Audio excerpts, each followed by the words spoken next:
High prices for concert tickets is a common complaint these days. Recently, President Trump signed an executive order targeting the practice of bots snapping up tickets to be resold at huge profits. My name is Mark, and this is the Music Rundown. There is a lot to unpack here, and frankly, more than will fit into one video. So I'll just say this is probably the first video in a planned series on ticket prices, where the money goes, and should you pay high prices for concert tickets. I am doing a deep dive into Live Nation and really digging into their business. A video is forthcoming for that, but the research is going to take some time. Earlier this week, Trump signed this executive order. Frankly, when I saw the way Kid Rock was dressed, my initial thoughts were those press shots were some kind of April Fool's meme. But no, that's just Kid Rock. The man has style. During the press conference, they use lots of buzzwords that I believe are designed to whip the public into a frenzy. Scalper, bots, resale tickets, reseller, just to name a few.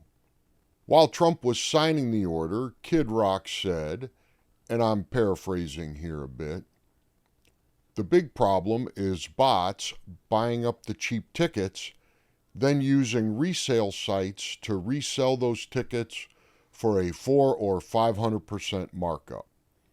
And he did mention the artist doesn't see any of that money. Concert tickets are basically a commodity. They have a value to the person using the ticket to gain entry into an event, and then further value for details like seat location. The reality is, us concert goers assign different values to those. Now, Kid Rock did say he wants to give his fans cheaper tickets, and that is a very noble quest. The problem is, every venue has seats that could be considered better than others, and each of us concert goers will assign our own internal value to those seats. Then we find the best seats within our budget, and those are the tickets that we buy. There will always be some factor used to decide who gets what seats. Lately, that factor has mostly been cost. Better seats cost more money. Where that money goes seems to be what's in dispute here. The other factor I can think of is time. For instance, the line to get into general admission lawn seats usually starts before or as soon as the parking lot opens, sometimes many hours before the doors open. Those people are spending their time to get their preferred seating when their general admission ticket doesn't hold a seat for them. The ticket bot resellers are only around due to the potential for profit.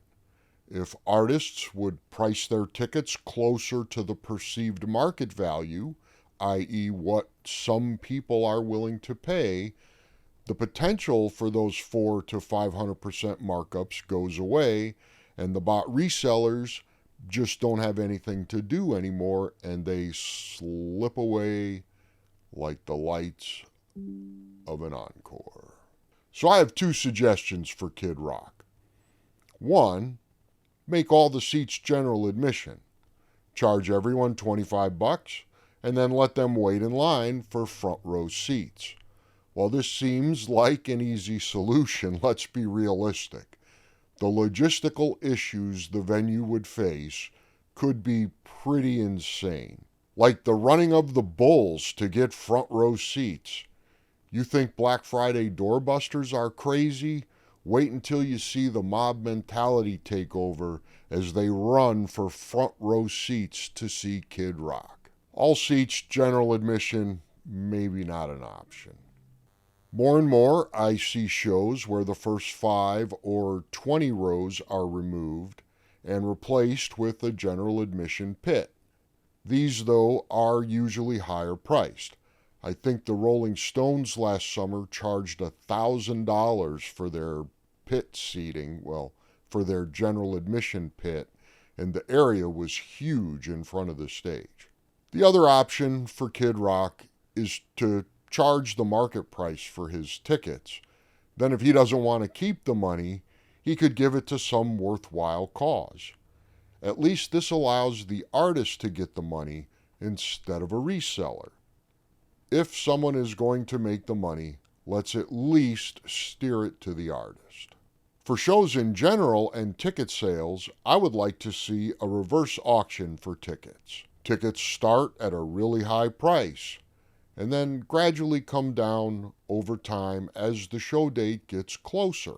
Fans could watch the sale, and when tickets get to their price range, if they want them, they can buy them. If somebody snaps them up before that, well, that's just the free market. Sure, this benefits people with the means to pay higher prices for tickets. But they're doing that already, and remember, our mission here is to eliminate the bots and resellers. The reverse auction eliminates the bots scooping up cheap tickets, and it eliminates the reseller's ability to make money. It puts the money into the artist's pocket instead of resellers. And it allows the fans to place their own value on things like seat location. The harsh reality here is even though ticket prices are higher than most of us want to see, I have yet to be at a bigger arena show where large blocks of first, second, and third row seats are empty. The tickets are selling, many times at the rate the market believes they are worth. So when we make rules and laws, we should focus on the real problem that we're trying to correct, the bots and resellers, and then take steps to eliminate those. I think frontline ticket sellers like Ticketmaster and eTix should allow resale tickets for cases of plans changed, but pricing seats at market value would eliminate the profit for the bot-enhanced resellers. Those people would be shut down. Let me know what you think in the comments. Subscribe for more music industry related videos. My name is Mark, and this has been the Music Rundown. I will see you at the show.